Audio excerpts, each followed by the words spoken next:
Matapos maging susi sa panalo ng Terrapirma Jeep, hindi nagpadala sa papuri si Jeyo Chu.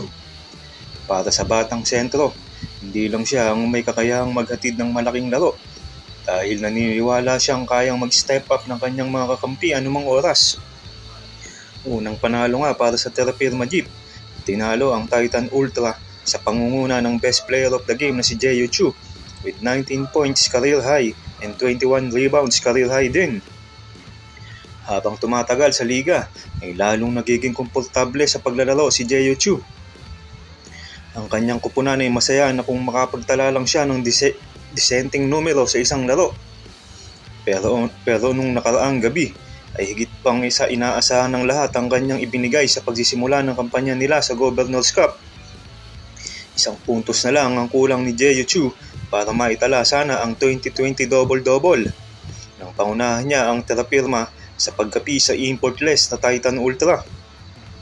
Halos kalahati ng kanyang rebounds ay nakuha niya mula sa kanilang opensa at ang Terrapirma bilang isang kupunan ay nakahatak ng PBA record na 94 rebounds sa isang laro.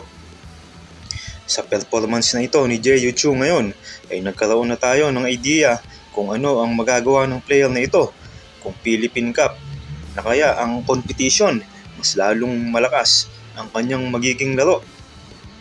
Makakakita na nga ba tayo ng makakatapat sa 9-time MVP ng PBA na si Junmar Fajardo? Siguradong nakaabang na ang mga team, lalong-lalo na ang SMC team. Nandyan ang Ginebra, Magnolia at SMB. Alam naman natin na hindi ito magtatagal sa Terrapirma at pipitasin lang din ng SMC teams habang nagpapahinog pa. Dahil nga big man ang mga kakulangan sa SMC teams, si Junmar na nagkakaedad na, si Japet Aguilar na malapit ng magretiro at ang kakulangan ng Magnolia sa legit center.